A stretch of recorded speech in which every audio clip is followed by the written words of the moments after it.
I will never forget the sharp sound of the glass hitting the plate or the cold feeling of the water running down my face and into my lap. It wasn't just humiliation. In that moment, along with the drops, everything that still tied me to that house, to that son I had raised with hands, that now trembled but that were once capable of anything to protect him, was broken. Unspoken. It was an ordinary evening, one of those when the sky closes early and the light in the kitchen seems warmer than it really is. I had cooked, as always, arroz con verdura, simple, the way he liked it, as a boy had he's a boy. When I asked for just a little more, a little rice, please, the tone of his answer chilled me. You've had enough already, Mom. Everyone laughed. Beside him, his wife gave a strained smile, a look that seemed to say she found a certain pleasure in observing his vulnerability. I looked down, but he didn't. He picked up his glass, raised it slowly, as if to toast, and then tipped it onto my plate. That'll satisfy your hunger, he said. There was silence, a silence so thick that even the sound of the rain outside seemed to stop. I stood still, the water running down my chin, my dress soaked, my hands clutching the napkin as if it were the only thing left to hold on to. No one spoke. No one dared to say it was too much. They simply continued eating. I, on the other hand, stood up slowly, without a sound, and picked up my plate, carried it into the kitchen, emptied it into the sink, and stopped in front of the window. I saw my reflection in the fogged-up glass, a woman I no longer recognized, her eyes tired, her face dull, her lips closed for too long. I didn't cry. I didn't say a word. I dried my face with a slow, almost solemn gesture, and returned to the table. Excuse me, I said. I didn't know hunger had a price. No one answered. Only the sound of cutlery continued regularly, as if nothing had happened. I sat down again, but something inside me had changed. I was no longer the mother trying to be loved. I was a woman who was beginning to remember who she was before she was a mother. After dinner, he went upstairs as if nothing had happened. His wife set the table and simply said, "Don't take it personally, he's stressed out about work." I nodded, but within myself, I laughed bitterly, feeling stressed, and using the same old word to justify the cruelty. Stressed when he yelled on the phone, stressed when he forgot my birthday, stressed when he sold his father's memories without telling me. That word had transformed into a convenient excuse, a protective wall concealing a man who no longer desired to be a son. I retreated to my room, that small room on the ground floor that they called the guest room, as if I were a stranger, passing through my own family, It had no wardrobe, just a chair and a window that looked out onto the garden. I sat down on the bed, looked at my still wet hands, and thought about all the times I had waited at the table without ever sitting down until everyone was full. I had cooked, saved, given up trips, clothes, even dreams, all for that son. And now he had looked at me the way you might look at an extra burden. I turned on the small lamp next to the bed. The orange light illuminated the frame with the photo of my husband. It almost seemed to me that he was looking at me, the way he did when he wanted to tell me to hold on, I whispered. It was the first time I had really said it, and I said it for myself. I didn't shout. I didn't seek comfort. Just that small but precise word. Enough. From that moment on, I began to look at everything differently. Every gesture, every look, every sentence he and his wife said. Everything had a new meaning and a darker color. The next day, he left early for the office. He left the cup in the sink, as usual, and I washed it, as usual. But that morning, my hands were shaking not from anger, but from awareness. I wasn't the same anymore. I looked at the house around me, the expensive furniture, the curtains I had paid for, the kitchen I had chosen with him when we thought happiness had a specific color, white. Now that white seemed cold to me, almost clinical. There was no more warmth or love, only this sterile perfection of those who live for appearances. During the day, I tried to behave as always. I did the shopping, cooked a nut, and put away the laundry. But inside me, A thought grew, a thin thread that pulled me to somewhere in the past. I remembered the papers of the company we had opened years before, the joint account, the documents he had made me sign when his father was still alive. Back then I didn't care about reading. I trusted him. Now that trust was dead, and I had to figure out what was left of me. That night, I didn't sleep. I listened to his footsteps as he went to the bathroom, the muffled laughter coming from the next room, and the silence becoming heavy again. I stared at the ceiling and felt a fire inside me. That wasn't hate, it was lucidity. It was lucidity. I knew that my talent for love was over. I had to remember where I had put the key to the iron drawer, the one I had kept for years for no apparent reason. It wasn't an instinct for revenge, not yet. It was just the need to stop feeling helpless. When the sun came in through the window, I was already dressed. I opened the drawer, found the key, and held it tight in my fist. I felt the cold sensation of the metal against my skin, and it seemed like I was squeezing my freedom. They were still asleep. I made coffee but didn't drink any. I left it on the table, with an empty cup next to it, as a symbol of what we had become. Two lives in the same space, but separated by an abyss. As I left, I said nothing. There were no notes, no additional sounds, just the quiet click of the door closing behind me. And as I walked along the driveway, under that gray sky that promised rain, I felt that the real storm wasn't outside. It was inside me, and it was finally about to break free. The morning after that episode, the house seemed bigger, but not because of the space. It was the silence that stretched it, made it seem like an empty shell, where every sound turned into an echo. I walked on tiptoe like a guest who doesn't want to disturb, but in reality, it was my house as much as theirs. And yet, every step seemed like a sin. I opened the windows to let in some fresh air, but the smell of the previous evening was still there. Rice, wine, contempt. The table was clean, the tablecloth ironed. The two of them had already gone out, or perhaps they were still asleep, but their contempt hung in the air, invisible, like dust in the air. I stopped in front of the living room window. Through the glass, I could see the garden, the one I had tended for years when I still thought that care could heal relationships. Every bush, every flower had been planted by me and him when he was a curious old child who followed me with a trowel in his hand there. The garden, once vibrant, was now flawlessly manicured but devoid of life, a testament to a gardener unfamiliar with the land's nuances. Inside the house I'd helped create, I felt like a spectral inhabitant, utterly alone. And near lunchtime, as I prepared a bit of soup, I could hear their footsteps upstairs, and I could also hear their voices. They were low at first. Then they rose like blades. "We can't go on like this," she stated, her voice strained, a tension within it that consistently gave me the distinct sensation of a knife wrapped in the softest silk. She who has already lived off my back also wants to eat. Every day, every damn day she's here, if she were the owner. Then his laugh, short, forced. "It's just a phase, Megan. He's getting old. She doesn't have much time left. Yes, be patient." The words hit me like stones. It wasn't the meanness that hurt me, but the indifference. It was worse.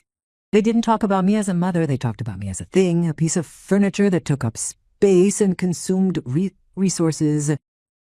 I leaned against the wall to keep from falling. I could hear the blood pounding in my ears.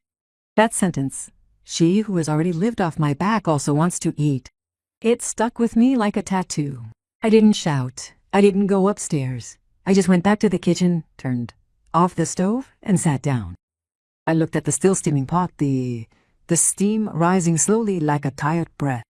I realized I wasn't hungry, at least not for food. I was hungry for respect, for dignity, for real silence.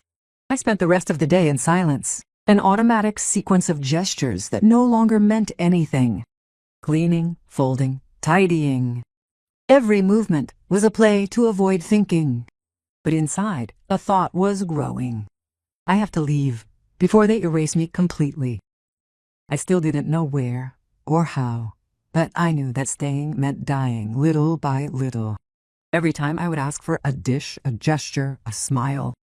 In the afternoon, I found an envelope in the kitchen with the bank's logo. It was addressed to him, but my hand recognized it even before reading it. It was the same type of envelope I used to receive years ago, when we still managed the accounts together. I remembered the days when we signed documents, contracts, investments. His father and I were the cautious ones. Our son, on the other hand, the ambitious one, was too much so. After my husband died, he had taken control of everything, and I, tired, had let him do it, but I had never signed the papers. No one had asked me to do it, and now that memory returned, like a distant but precise echo. Cool. I locked myself in my room and opened the drawer of the nightstand. Inside at the bottom, I found another one, an old red folder. I hadn't touched it for years. Inside there were the copies of certified documents and that iron key that I had never had the courage to throw away. My hands shook as I looked at it. It was the key to the little locker we had at the bank, the one where we kept the most important documents. As a child, he had called that place the Box of Secrets. Now perhaps he had forgotten. Not me. Evening fell slowly. I heard them laughing again upstairs. The television on, buka, a strong smell of meat and spices. No one called me to dinner. No one knocked. I realized that I had been excluded not only from the table, but also from memory. And yet I didn't feel anger. I felt lucidity, an icy clarity that almost frightened me. I took a notebook and began to write, not to leave traces, but to put things in order. I wrote the date, the time, and then a sentence. Listening is more powerful than speaking. I had understood it that morning. For years I had believed that silence was weakness. Now I knew that, if used at the right moment, it could be a weapon. Don't react, don't explain, don't beg. Just watch and wait. Sleep didn't come that night. I got up, went to the kitchen, and drank a glass of water. The same water that had humiliated me the day before. This time, however, it wasn't cold, it wasn't violent. It was calm, steady, like me. I looked outside. The garden was bathed in moonlight, and the silver reflections touched the leaves like caresses. A phrase my husband often told me came to mind, quote, "A woman's power lies not in shouting, but in knowing when to turn around and close the door." At the time, I didn't understand. That night, yes, at dawn, I heard the first sound of footsteps on the parquet floor upstairs. He coughed. He turned on the shower. I put on the coffee, but its smell didn't comfort me like it used to. I looked at the spoon stirring in the cup and thought it was time to stir my life too. Not yet a goodbye, but the beginning of a separation. It demanded time. It required absolute composure. It demanded that I recall every detail, every inflection, every single word. For soon, those very words would be my key to liberty. When they left, I was alone. I sat down at the table and opened the red folder again. Inside, along with the documents, there was a photo. Me, him, and his father, in front of the house he now called his. I looked at that photo for a long time. I had built everything for him, and he, instead, had built a wall between us, but he didn't know that under the foundations of that wall my signature was still written. I folded the photo carefully, put it back in the folder, and closed it. And then I opened the kitchen drawer where I kept my meager cash savings. It wasn't much, but it was enough to start me moving. Somewhere deep inside me, I heard a calm and firm voice like an order. Prepare. That word lingered in the air, light and irrevocable, like the solemn utterance of an oath. I wouldn't ask for anything more. There was no more room for pleas or explanations. There was only the road ahead, and a decision that grew like a seed planted in the driest soil. Just like any seed, my decision would require the quiet of silence, the deep darkness, and sufficient time to grow and blossom. The next morning, the sun filtered through the curtains like an uninvited guest. The house was silent, too silent, but not with the peace that consoles. It was a thick silence, like a reproach hanging in the air. The noise of the refrigerator, the ticking of the clock, the distant passage of a car on the road. Everything seemed amplified. I was sitting at the kitchen table with the red folder in front of me, the one I had found the night before. I had opened and closed it several times during the night, as if I feared that a monster or a secret capable of changing everything was hidden inside. But the truth was simple. Inside was my past and perhaps my salvation. My fingers traced the faded signatures on the old contracts. My husband's name, his strong, bold handwriting standing next to my own, a little smaller but equally distinct. I clearly recalled the day we opened the account for our son. He was just over 20 and had big dreams of the business, the house, the perfect family. We believed in him. We had invested our entire savings, everything. We had accumulated over 30 years of dedicated work in that trust. He'd told me one day, "Mom, you'll be proud," and for a while I was, until that pride evolved into deep pain.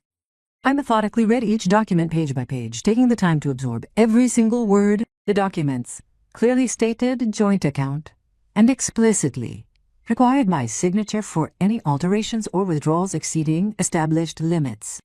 Then came my name, my own name, Elena Rossi. It was all there, indelibly inked on the paper, untouched and undeniable.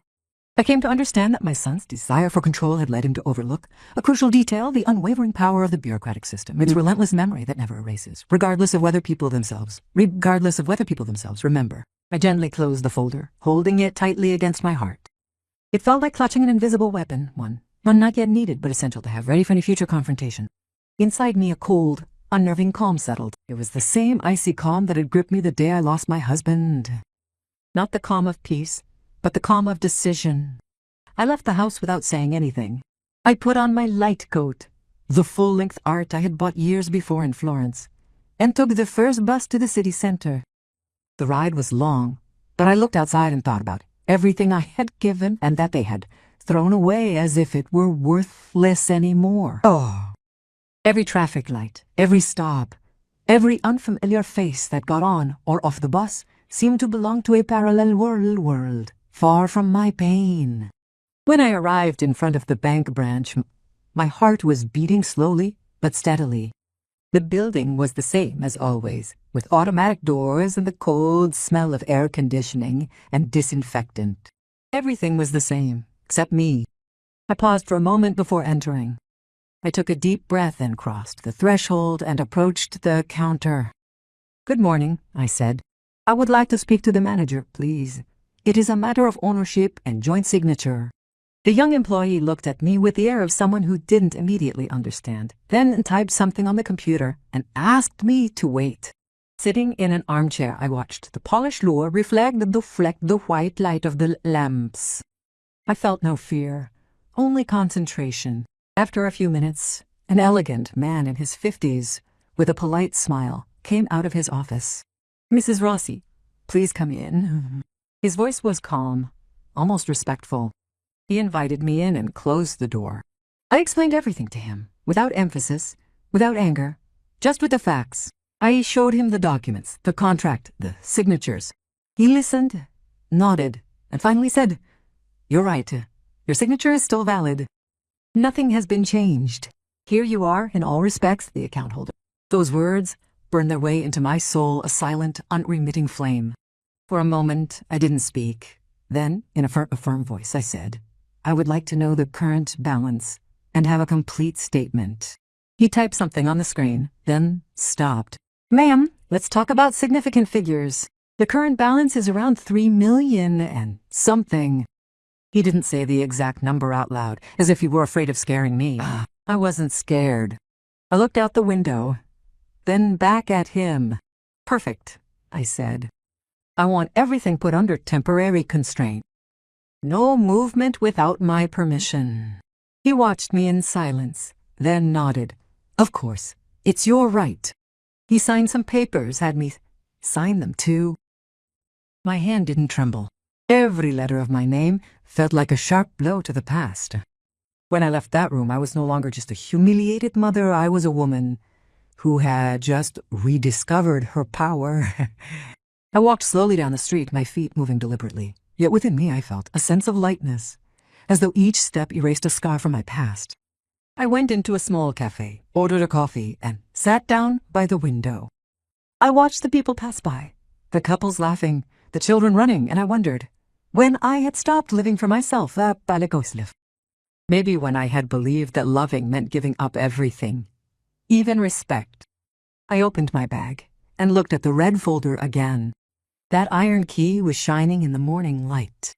I hadn't used it yet, but I knew that the moment was about to arrive. It seemed fate itself was waiting, patiently watching until I reached a point of complete readiness to close a circle that had opened many years prior. When I returned home, I found it empty. He was working. She was probably either at the gym or out shopping. The silence was complete. I stood in front of the staircase leading to the upper floor and raised my gaze. Every step seemed like a boundary. That house, painstakingly built with the sweat of my husband and me, had unfortunately become a shining, inescapable prison. But I had no intention of staying there anymore. I went to the bedroom, opened the window, and let the cold air in. On the nightstand, the family photo was flickering in the draft. I went over, picked it up, and looked at it one last time with tenderness. Then I put it in the folder with the documents with the kids. It was time to stop remembering and start acting and start. That night, as the wind blew through the trees in the garden, I thought about my husband. He had always said that people show their true colors not when they lose everything, but when they believe they are in control. My son had proven that. Now it was my turn to prove otherwise, that those who are trampled on in silence can become, without a word, the cause of the collapse. I fell asleep late, but with a different calm. I knew exactly what to do. The next day I would return to the bank. I would make the move that no one expected, not for revenge, but for justice. He had forgotten that the second signature was mine. I, on the other hand, had not forgotten anything. The next morning began with the distant sound of the kettle. A delicate or soft hiss echoed within the kitchen, a persistent reminder of unfinished business, something that was now utterly unavoidable, impossible to put off any longer. I got up early, long before the sun had the chance to melt the frost that had formed on the window pane. I had slept little, but not because I was anxious. It seemed my mind had made up its mind already, refusing to waste yet another precious hour of my time. Every gesture I made, even the smallest one, putting the mocha pot on the stove, folding the napkin, opening the window, had a new weight. It was no longer the routine of a mother serving, but the ritual of a woman preparing to free herself. The house was still asleep. The upstairs was immersed in that muffled silence that precedes waking, when everything still seems possible. I knew that soon I would hear their footsteps, the shower running, her voice complaining about the water being too cold or the lights being too bright, but for the moment, that silence was mine. I sat down in front of the steaming cup of coffee and looked at the key I had left on the table.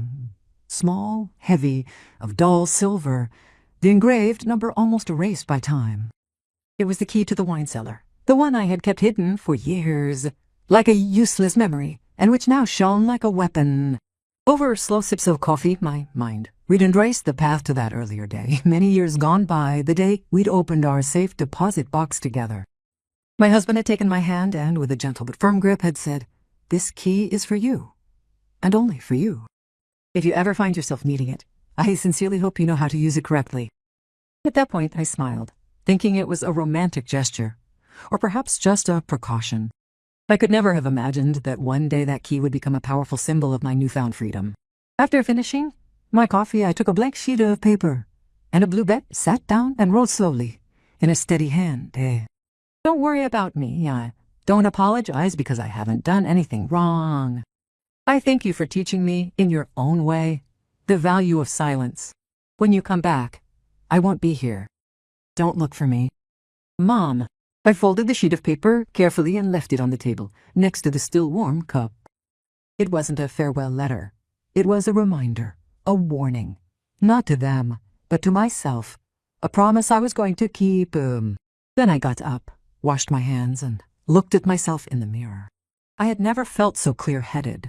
The face staring back at me was that of a woman who had been through pain and come out of it, alive, albeit scarred, albeit scarred. She got me ready simply. A beige shirt, dark pants, and the scarf I'd had. On the day that we had gotten that house, she decided it was perfect for the occasion. It was like coming full circle. Before leaving, she opened the living room window. The morning air came in cold and sharp. I took a deep breath. I thought I could smell a new beginning. I grabbed the red folder, the key, and my bag. Then I went out quietly, closing the door behind me without making a sound. Each step on the driveway seemed lighter than the last, yakiti. The sky was gray, but not threatening. It was the perfect color for a day when I had to remain invisible. I calmly made my way to the bus stop just like any other woman out doing her shopping downtown. No one could have imagined that in that bag I was carrying the future of an entire house. The walk to the bank seemed different from the day before. I no longer had doubts. I no longer had fears. I only had a plan. When I entered the branch, the manager recognized me immediately and greeted me with a polite nod, but I saw a different nuance in his eyes. Respect. He seated me in his office and then cautiously inquired whether I'd had time to consider the problem with the account. I said yes. I would like to proceed as we discussed, I said. And in addition, I would like to open a separate fund in my name only. He nodded. Of course, I will prepare the forms for you right away. Each signature, every line, the act of signing, was a liberating process. The weight of the decision. When I finally rested the pen, the manager extended a receipt towards me. From this point forward, Mrs. Rossi, he stated, no further action can be taken without your explicit authorization. Everything's in order. Perfect, I replied. The safe deposit box, situated in the building's basement, was accessed through a long, cold, and silent corridor. The walls were lined with polished stainless steel, and the air smelled strongly of metal and aged paper. Reaching the safe, he handed me a considerable number of keys. From my bag, I extracted my own, the small key I'd brought specifically for this occasion, and carefully inserted it into the lock. The gentle clicking of metal meeting metal was almost melodic. I turned it slowly, feeling the lock resistance ease and then yield. Inside the safe, time seemed to stand still. There were files, documents, a substantial collection. In fact, but I immediately recognized a smaller object amidst them, a small wooden box. It was made of dark wood, and the worn indentation contained the intricate carving of my husband's initials. He carefully opened the box. Inside were old photographs, a letter, and a stock certificate. Underneath these items was an envelope, its closure secured by a wax seal. A single word, painstakingly handwritten in elegant script. I sat down on a stool and with a steady hand carefully opened the envelope. Inside was a letter. If you're reading this, it signifies that our family has forgotten its origins. Don't let them steal your dignity too. Everything I left behind is your right. Don't feel guilty for protecting yourself. My husband's words sounded like a breath carried from the distant past. I realized I was crying without realizing it, but it wasn't sadness, it was relief. I wasn't alone. I never had been. When I closed the box and went back up the stairs, I felt that the world had changed not outside, but inside me. I had recovered not only my signature, but my voice. Before leaving, I thanked the manager. One question, he said, as he walked me to the door. Do you want me to let you know if anyone tries to access your account or your cash? I smiled. Yes, let me know right away. But don't worry, it will soon be too late to try. As I left, I saw my reflection in the window. It was no longer that of a wounded mother, but of a woman who knew exactly what she was doing. I returned home without haste. The air was different, as if everything had taken on a new meaning. When I crossed the threshold, I found the note I had left still there, in the middle of the table. The coffee was cold, but the smell was still in the air. I heard a noise coming from upstairs. He had returned, talking on the phone, laughing. He didn't know anything yet. Tutti. I went to the window, looked at the garden, and for the first time in years I smiled, not out of happiness, but out of awareness. I had just lit the fuse. I turned to the table, touched the red folder and the key, and said softly, "Now it begins. It begins." On that day, as the door shut behind me, I was unaware that it would be my final time to savor the scent of that house. A house, not just any house, but the villa we had painstakingly constructed, brick by brick, with the dreams, the sweat, and the sacrifices of our entire lives. For years, I had called it our home, even when my husband's voice no longer echoed through those walls, even when my son Now an adult considered it nothing more than a trophy to show off to his friends. But that morning, as the real estate agency's car pulled up in front of the gate, I realized that it no longer belonged to anyone, or rather, it belonged to me. Only for one last silent gesture. I had returned to the bank 2 days after leaving the note on the table. With the manager's help, I had started everything. I had frozen the funds, transferred them, signed the authorization to sell the property. Everything in order, everything legal. I had stolen nothing. I had simply reclaimed what was mine. All it took was a document, a signature, a click in the system, and that universe that my son had believed untouchable had begun to creak. I had given him enough space to believe that he was still in control, but the ground beneath his feet was already sand. The news of the sale did not arrive immediately. It took a few days, but I had already planned every step. The call from the real estate agent arranging the property appraisal was characterized by a kind and professional tone. But inwardly I experienced a profound sense of calm satisfaction, a feeling much like the tranquil rhythm of the sea after the raging storm had subsided. "Of course, Mrs. Rossi," he said, "the house is in great demand. I can send someone to take pictures and give an initial appraisal." "Go ahead," I replied, "but I'd like the viewing to take place when no one is home." "Of course," he said. "I understand perfectly." He really did. I doubt it. No one can understand what it means to sell a place that has seen you as a mother, a wife, a woman, and finally as invisible. But I no longer needed anyone to understand. It was enough for me to know that every room, every painting, every chair that used to feel superior would soon belong to someone else. It was as if I were peeling off their skin, but with the grace of someone ironing a shirt. That afternoon I got home before them. The gate opened with the same metallic sound it always had. The grass was perfect, cut, without a blade out of place. The roses in the garden I had planted were in bloom. The scent was sweet, almost annoying, as if it wanted to remind me of how much love I had put into something I was now abandoning. I entered. The air inside was still as if the house already knew. I walked slowly down the hallway. Every step evoked a sound. The soft linking of the cutlery, my husband's hearty laughter, and the infant cries of my son, all these sounds. These sounds blend with the weight of the present silence. He went upstairs, to his room. The bed was unmade, his jacket thrown on the chair, a half-empty bottle of wine on the nightstand. Success had taught him only to be untidy. I looked around and saw the family photo he had on his nightstand. Me, him, and his father. It was identical to the copy I had in my folder. However, he had modified it by removing my picture and replacing it with a smaller frame design. This picture is manipulated, making it seem my face never even existed. I wasn't surprised. I simply put it back upright and left the room. As I went downstairs, I noticed my reflection in the large mirror in the entrance hall. A woman dressed in beige, with calm, determined eyes. I didn't look like an avenger, and perhaps I wasn't. I was just re-establishing my balance. As I left, I heard the buzz of my own voice inside my head. It's not cruelty, it's restitution. The agency sent the photographers 2 days later. I was already far away. I only kept in touch with the bank manager and the people. Every document, every signature, every communication went through me. The process was surprisingly quick. When the appraisal came back a high figure, almost $3 million, I smiled. That was exactly how much was in the account. Everything fit together. The circle was closing. In the meantime, their voices at home were growing tense.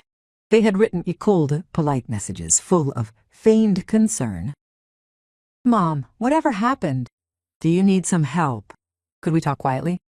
I didn't answer anyone. It was too early. I had to let them drift away into the confusion, let the absence sink in more than the reproach. One evening, I received a call from the manager. "Mrs. Rossi, everything is confirmed. The buyer has signed. The property will be legally transferred within 48 hours. "Perfect," I said. "Then you sent me a copy of the contract and the direct bank transfer to the fund we opened."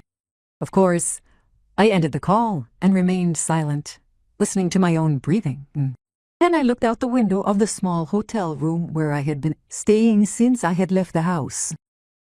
There was a full moon, clear, indifferent. I thought how strange it was. Human beings seek revenge, but the moon watches everything without ever moving. Perhaps true strength lies right there, in observing without reacting until the world turns itself upside down. 2 days later, the villa was sold. I learned about it from an official notification.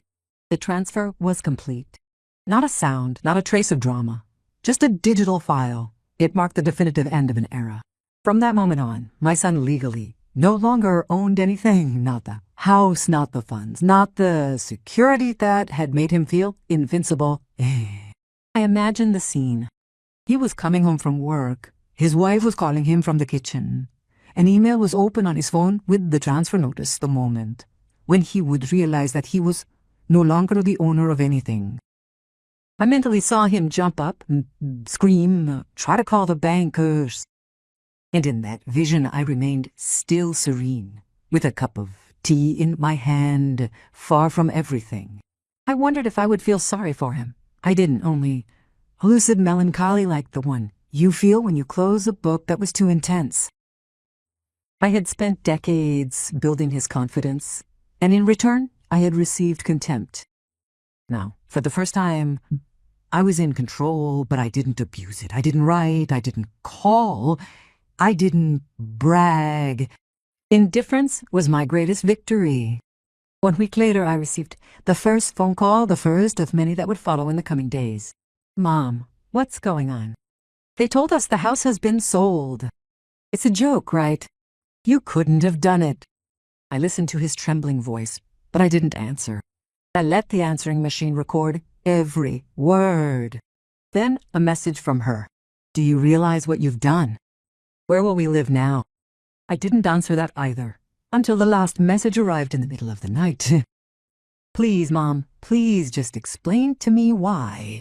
I felt a pang in my chest, but it wasn't remorse. It was recognition. I had finally understood what it felt like when someone you loved turned their back on you. That house had been left empty, yes, but it wasn't my loss. It was their lesson without.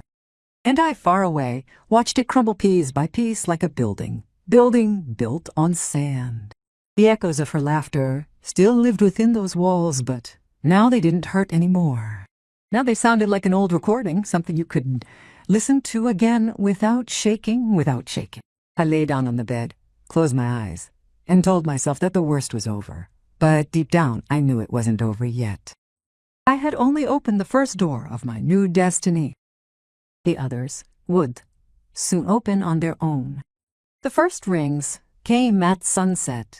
As the sun disappeared behind the hills, the air in my small apartment carried the scent of paper and freshly brewed coffee. I had just finished signing the last document with the bank. The sale was complete, the funds transferred, everything settled. I had left that house, and with it, everything that held me back in the past. But the phone began to vibrate slowly, insistently. The first number was his, my son. I looked at the screen without touching it. I let it ring. 10 seconds, 20, 30, then silence, but immediately. After that, another ring, then another ring. It was like an echo that wouldn't stop. On the 5th call, I put the phone on the table and sat down. The sound became part of the environment, like the ticking of a clock or the hum of a refrigerator. I felt no anger or revenge. I had a profound feeling of icy calm, as if time had stood still and everything around me seemed to be acting out a role. After the 10th call, the messages came. I read them one by one, slowly, like you read the lines of a novel you already know by heart.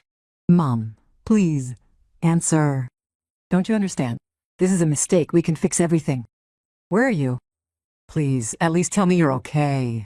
What struck me was not the desperation, but the choice of words. Everything revolved around them. No message said, I'm sorry. The whole one came right out and said, I heard you. Only questions, covert accusations, and desperate attempts to retake control. I didn't answer any of them. Evening was coming on.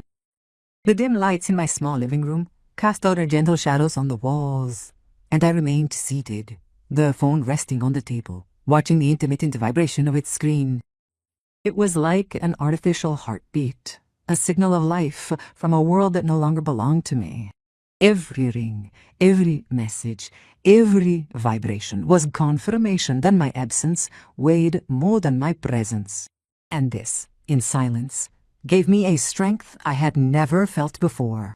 When the phone finally went silent, the silence was almost deafening, but it didn't last long. But half an hour later, her calls began, the voice that for years had filled the house with judgments, sarcasm, and orders. "Mrs. Rossi, I know you can hear me. We need to talk. It's urgent." Then another one. "You can do this to us. This is our house, eh?" And then the sentence that made me smile, bitter and lucid. "My husband is devastated. He doesn't eat. He doesn't sleep." "It's your fault, Mrs. Rossi. It's your fault." The word guilt landed on me like an old garment, something no longer fitting my present self. For years I had worn it to measure. I felt guilty for being too present, too silent, too lively, too much of a mother. But now, that guilt no longer belonged to me. It was theirs, belonging to those who had mistaken love for possession, respect for duty. The night passed like this, in a mix of vibrations and silences. The following morning revealed 57 missed calls. Each one represented a futile attempt to seek forgiveness, gain understanding of the situation, and reassert control. I looked at them one by one and deleted them without opening them. Then I opened the window. The sky was clear. The wind was light. I took a deep breath. The world outside continued as if nothing had happened. And in the end, that was right. Over the next few days, the calls became rarer. They went from desperate attempts to passive-aggressive messages. "You can't cut us off forever. We are still your family. What would Dad say if he could see you now?" That last one struck me more than the others. What would my husband really say? Maybe he would smile the way he did when he realized that words were not necessary. It's possible he'd say I'd finally learned to prioritize myself because he knew just how long I'd suffered, how many things I'd overlooked in the pursuit of peace. So peace. And peace, as I had learned late in life, is not achieved by remaining silent out of fear. It is achieved by walking away without looking back. One afternoon, while I was walking along the road that led to the port, the phone rang again. It was an unfamiliar number, but I recognized it. The tone was hesitant. "Mom," I didn't answer right away. I listened to the sound of the sea on the other end of the phone, as if he were breathing too. "Mom, listen to me, please. I made a mistake, but we can fix everything. It doesn't have to come to this." I remained silent. "We lost the house, I know, but I can definitely fix this. You can help me." His voice was shaking. It was the voice of a man who was discovering how fragile he was. "Please, just tell me where you are." I terminated the phone call, not out of unkindness, but because that was the first instance where he was really understanding the meaning of silence. It was the same silence that he had disregarded for years, a silence that characterized our interactions. When I cooked and he laughed, when I spoke and he shrugged. Now silence was my most eloquent answer. A few days passed, and I began to sleep better. Each night was more peaceful than the last. I did something I hadn't done in years. I cooked just for myself, a simple dish, rice and vegetables, but this time I served it calmly, with dignity. I ate slowly, savoring every bite. There would never again be anyone who would throw a glass of water at me. Every morning, I checked the local news.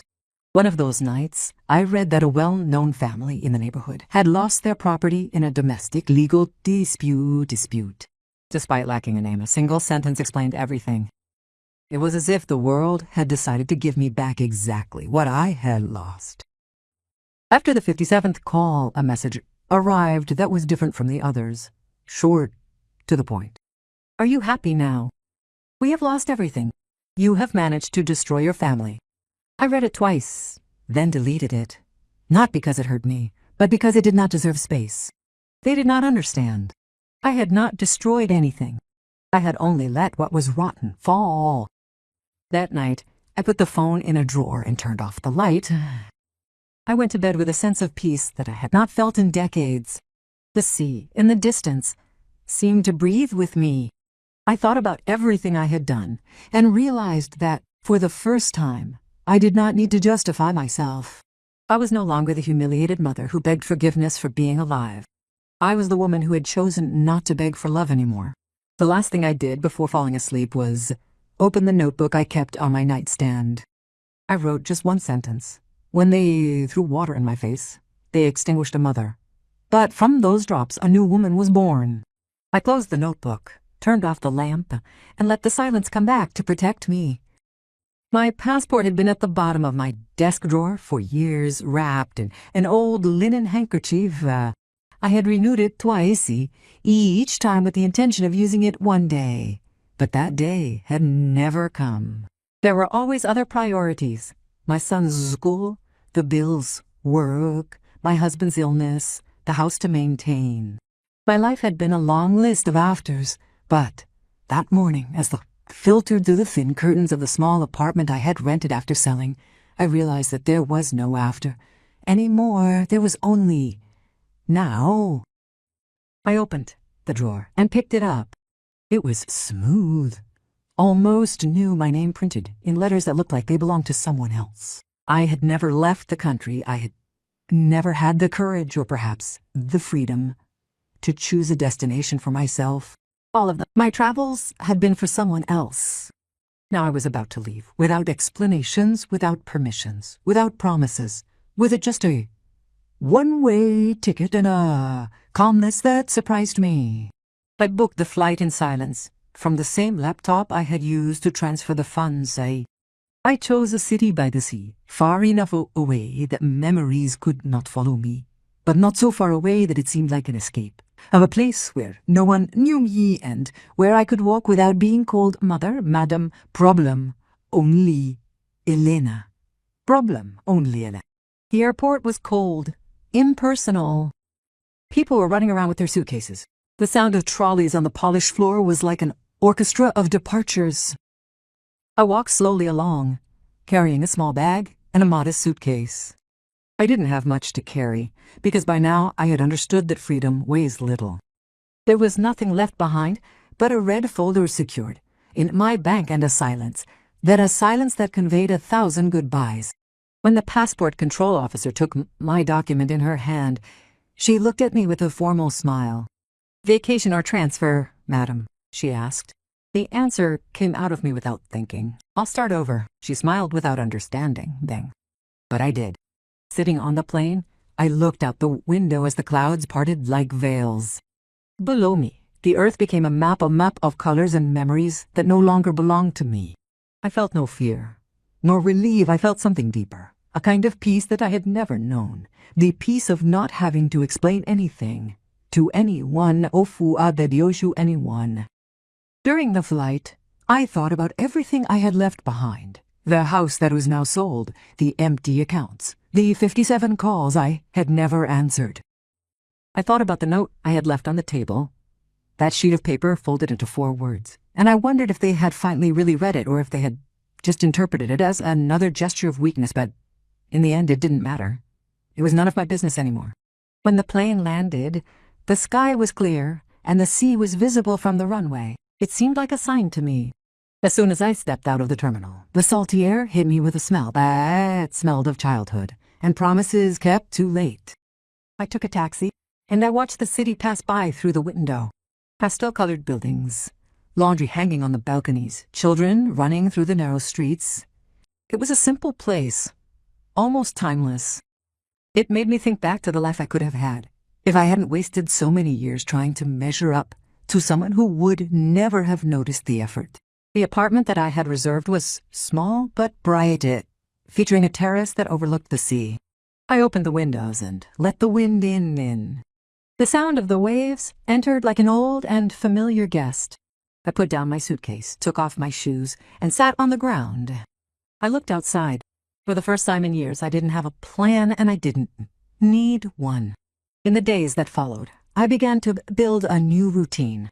Small, simple gestures, but mine. I woke up at dawn, made coffee, and walked along the still empty beach.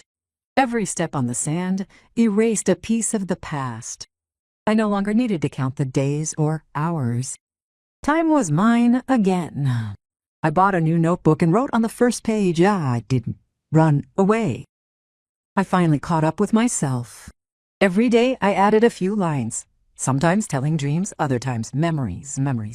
Writing helped me not to forget that I was still alive, not just a survivor. I noticed that my face was slowly changing. The lines of expression that had previously seemed wounded now resembled scars of victory. The pain was transforming into form. One morning, while I was walking through the local market, an elderly woman approached me. "I've never seen you before," she said. "Did you move here?" "Yes," I replied. "Recently? Alone?" "Yes," she smiled. "So you're braver than you seem." Those words stayed with me all day, brave, something no one had ever told me before. For years I had been defined in many ways. Kind, helpful, fragile, but never brave. And yet now I was. Not because I had taken a plane, but because I had chosen myself. The nights were quiet, there were no more voices, arguments, the sound of footsteps on the parquet floor, only the sound of the sea and the song of the seagulls. Sometimes I would catch myself laughing to myself, a sound I no longer remembered. It was a shy laugh, almost uncertain, but real. And in that sound I recognized my freedom. One afternoon I found an email in my mailbox. The address was familiar. My son. The title simply said, "Please." I didn't open it. I relocated it into a folder and named it Finished Items. It was my way of burying ghosts without the need for a funeral. As the weeks passed, I learned to walk lightly. I was no longer afraid of being alone. I began to frequent a small cafe on the harbor, where the old locals played cards and greeted me every morning. They offered me cookies, asking me little and telling me a lot.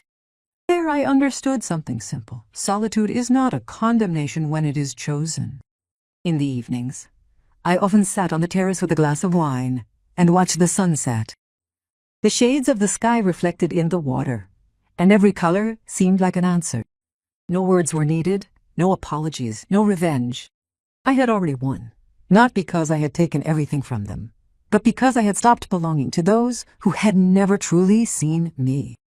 It was then that I took my passport and placed it on the table. I opened it halfway and looked at it.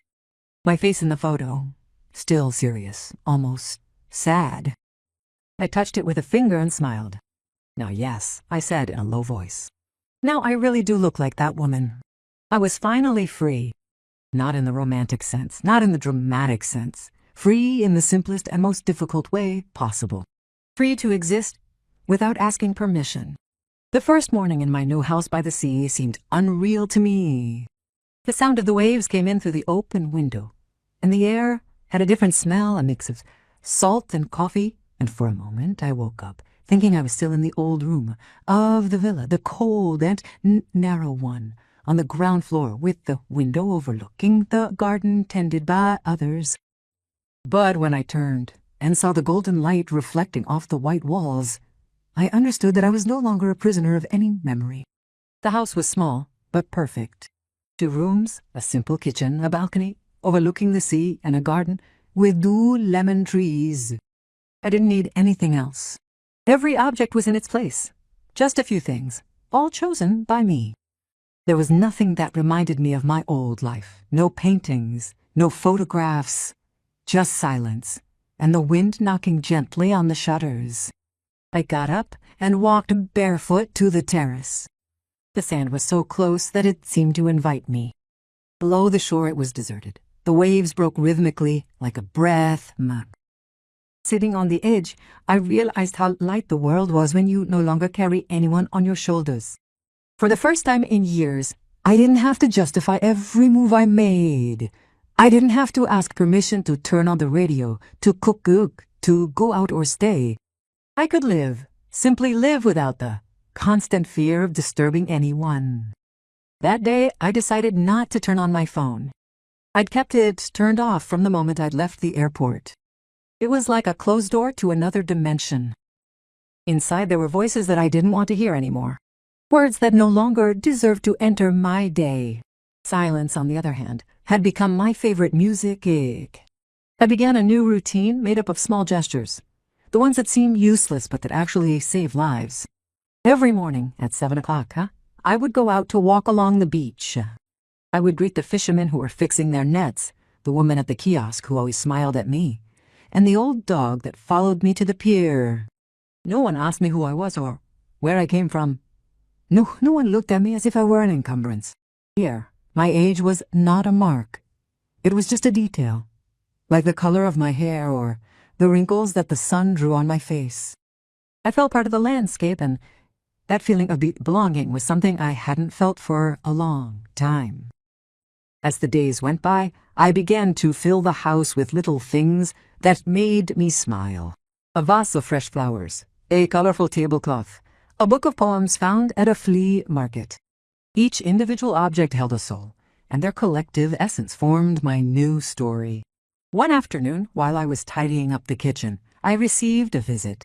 She was the proprietor of the village's grocery store, a small woman with white hair gathered up into a chignon. She brought me a basket of lemons from her garden. "Welcome," she said. "We all know each other here, but we never ask for too much. If you need anything, we're here." Those simple words moved me more than 1,000 apologies. I hadn't realized how much I wanted it to be welcomed without questions, without suspicion, without pity. From that day on, every week that woman would leave me a basket of fruit or a bunch of aromatic herbs. Sometimes she would stay for coffee. She would talk to me about her youth, about her daughters who lived far away. I listened, and for the first time I didn't feel the need to tell me anything about myself. It was nice to be able to exist in the present, without anyone asking me about my past. The sea became my therapy. Every evening, I would sit on the terrace with a blanket over my knees and watch the sun set. The sun would set slowly, painting everything orange and gold. In those moments, I thought of my husband. I felt him near, not like an absence, but like a breath in the salty air. "You made it," I imagined he would say. And I answered him silently. Yes, but it took almost a lifetime. One day, while I was having breakfast, there was a soft knock on the door. I opened it and found a local boy, maybe 20, with a note in his hand. The postal clerk informed me, he said, that this item was intended for her. I thanked him, closed the door, and looked at the envelope. The one named, the handwriting I instantly recognized. My son. The letters were crooked, almost shaky, as if they had been written in a hurry or with hesitation. He opened it slowly. Inside were only a few lines. "I don't know where you are, but I hope you are well. I realized too late that the house wasn't ours, it was yours. I don't want the money. I don't want anything. I just want to know if I can write to you again." I read those lines over and over, but I felt neither anger nor compassion, just a quiet sadness. Maybe he was sincere, maybe not, but it didn't matter. I had learned that certain words only come when they are no longer needed. I carefully folded them and placed them in a drawer, alongside my passport, not to remember them, but to keep them from being completely forgotten. Life here was beginning to follow a new rhythm. I learned to cook simple dishes with what the sea offered. I bought an old bicycle and went to the market every morning. I liked watching people, listening to their voices, hearing their laughter. No one judged my choices. I didn't have to justify them to anyone. And above all, no one called me a burden. That word that had burned inside me for years did not exist. Here I was just a woman who lived, and that was enough. Over time, the silence, which at first seemed deafening, became my company. I got used to talking to myself, to commenting on the sunsets, to whispering to the seagulls as if they were old friends. And every time I felt my phone vibrate, I ignored it. It was like a test. The past was still trying to grab me, but it couldn't anymore. One summer afternoon, the woman at the store invited me to a small village party. I accepted, and for the first time in years, I found myself dancing. The lights were dim, the music soft, and I laughed. I realized that I couldn't remember the last time I had laughed like that. Maybe it was during my husband's time, maybe never. When I got home that evening, I looked in the mirror. I was no longer the woman who bent down to pick up the crumbs of other people's respect. I had new wrinkles, but they were wrinkles of freedom.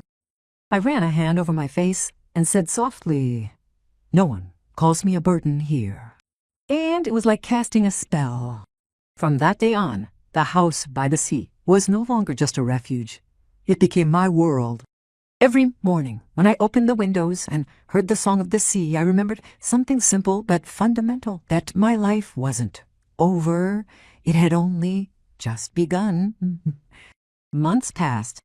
Time, in that house by the sea, hadn't stopped being a line and had transformed into a slow, gentle circle without beginning or end.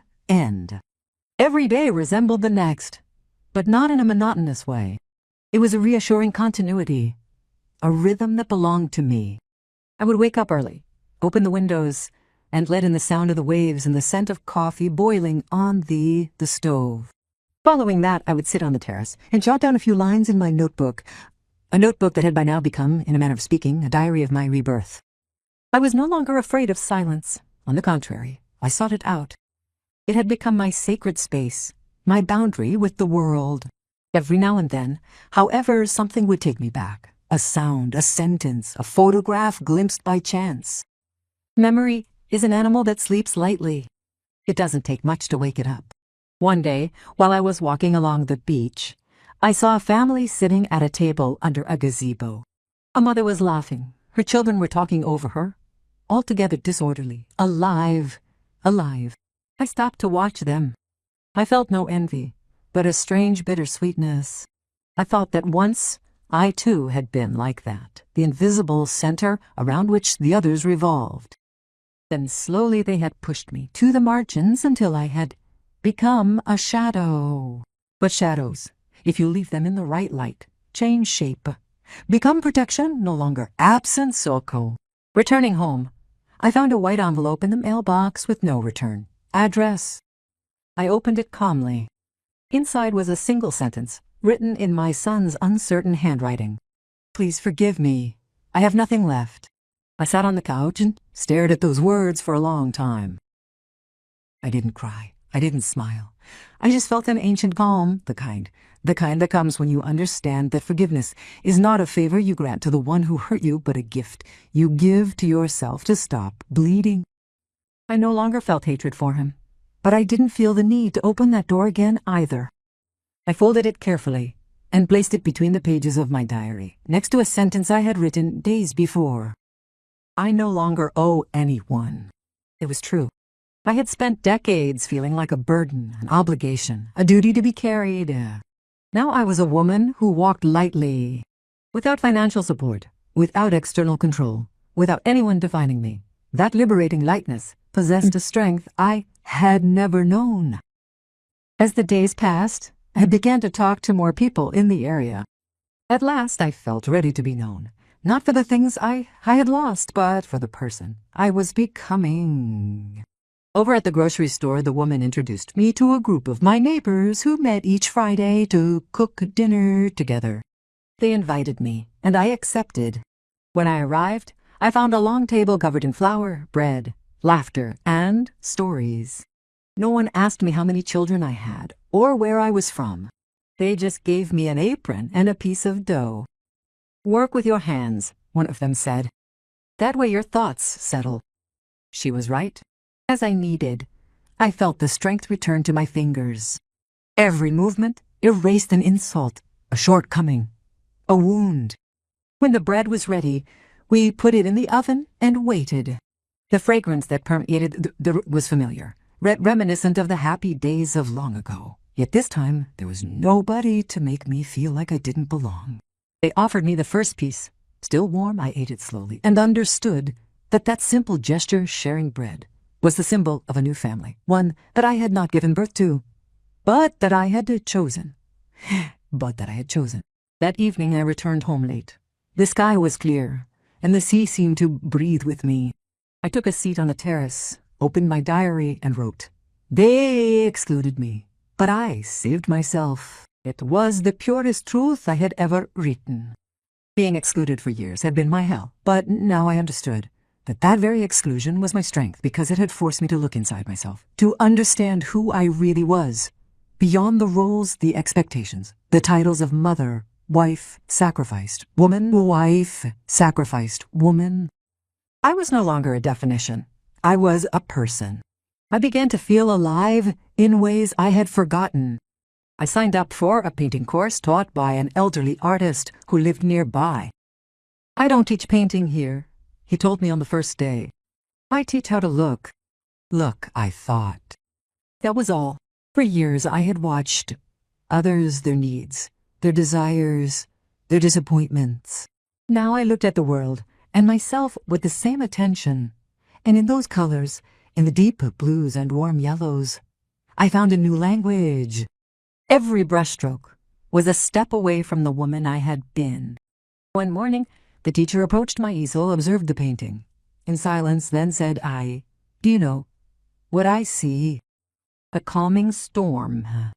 It's the sea after the fury." He nodded. "It's my sea," I replied. "The one inside me." The sea had become my mirror by now.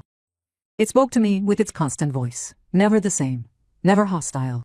It taught me that even the waves, no matter how strong, always return to the shore.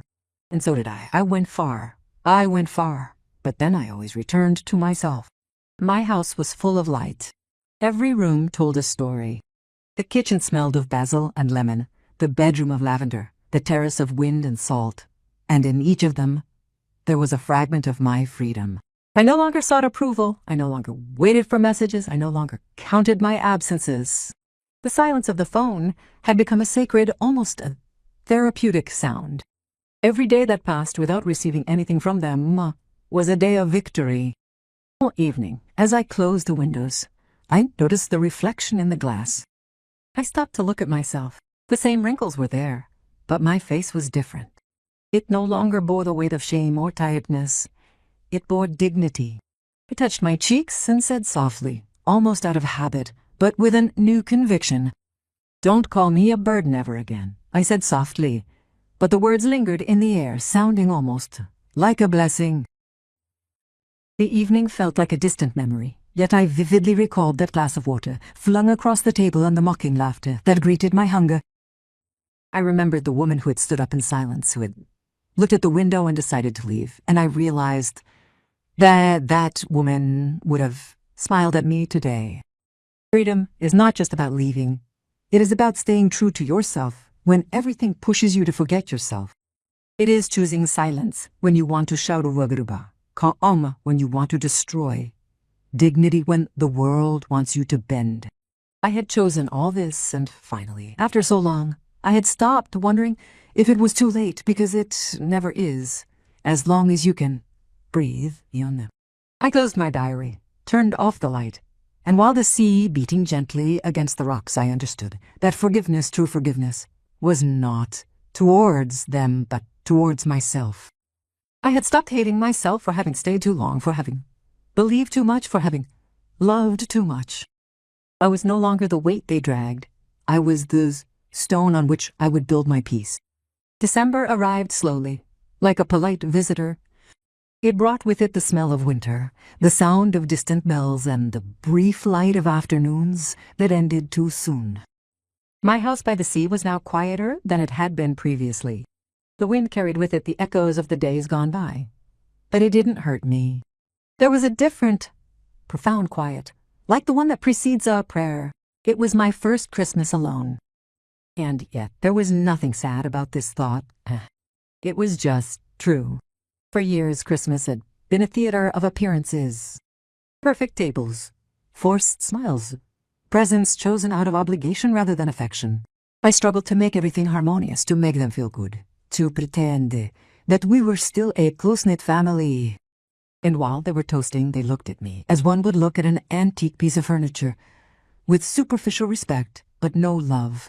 I still remember the last time my son sitting at the head of the table, his wife correcting me even when I was serving wine, and I pretending not to notice the embarrassment, smiling so as not to ruin the evening. Then that sentence that I will never forget. "Maybe it would be better if you sat her away, Mom, near the window. That way you wouldn't tire yourself out serving." A false politeness that was actually a boundary, an invisible line between them and me. Now instead, There were no boundaries, just me, my kitchen, and a candle lit on the table.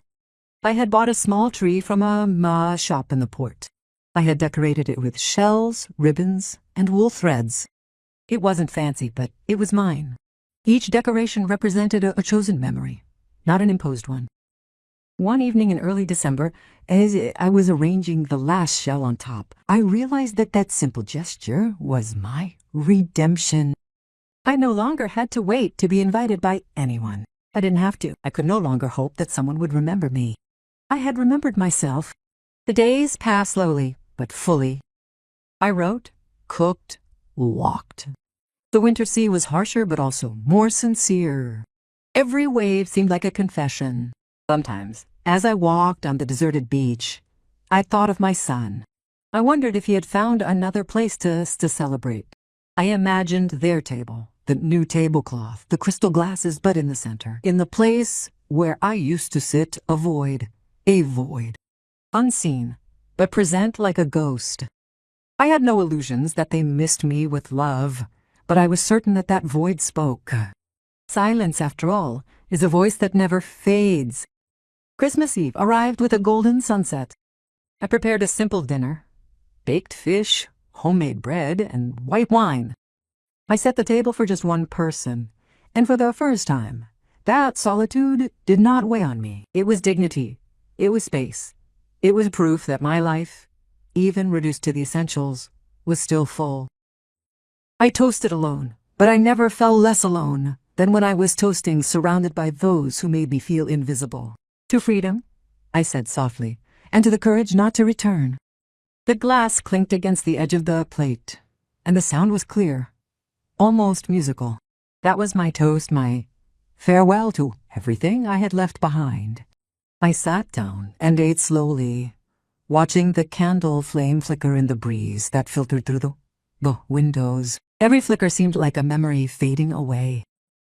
After dinner, I opened the window. The air was cold, but it smelled of salt and burnt wood. From the village came echoes of laughter, distant voices, the music of a choir. I listened to them without nostalgia. I smiled. I had learned that one can be happy even without being the center of the party. Happiness, after all, is not noise. It is peace. On the table, next to the candle, now almost out, was an envelope that I had received that morning. I looked at it for a long time. It was from my son. Inside were a few lines and a photo. In the photo was a little girl, perhaps a year old, with a curious smile. On the back was written, "Her name is Elisa. It looks like you." I stood there for a full minute. Then I smiled. It was the first time he had written to me without asking, without accusing, without pretending. Just a simple, human gesture. I didn't answer. I didn't need words. But I put the photo next to the candle. The flame illuminated it, as if it wanted to caress it. That night I slept little, not out of sadness, but out of lucidity. I thought back to the whole journey, to the woman who had endured years of silence and contempt, who had sold a house and emptied accounts not for revenge, but for survival. To the mother who had freed herself not out of hatred, but for self-love, and to that same woman, now sitting by the sea, who finally belonged to herself. At dawn, I went out and walked on the frozen sand. The sun was rising, a mammachial disk slowly emerging from the water. I looked at it as if it were something sacred. I thought of my husband, of everything I had lost, and I realized that nothing was really lost. It had only changed shape. I bent down, picked up a small, smooth shell, and put it in my pocket.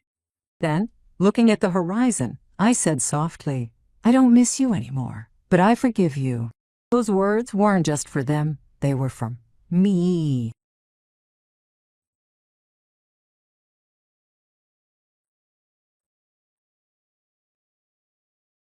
Returning home, the morning light streamed through the windows. The tree still sparkled. A photo of the little girl lay on the table. I smiled and turned it to face the sea. "Welcome to the world, little Elisa," I whispered. "That you may grow up knowing that dignity cannot be begged for.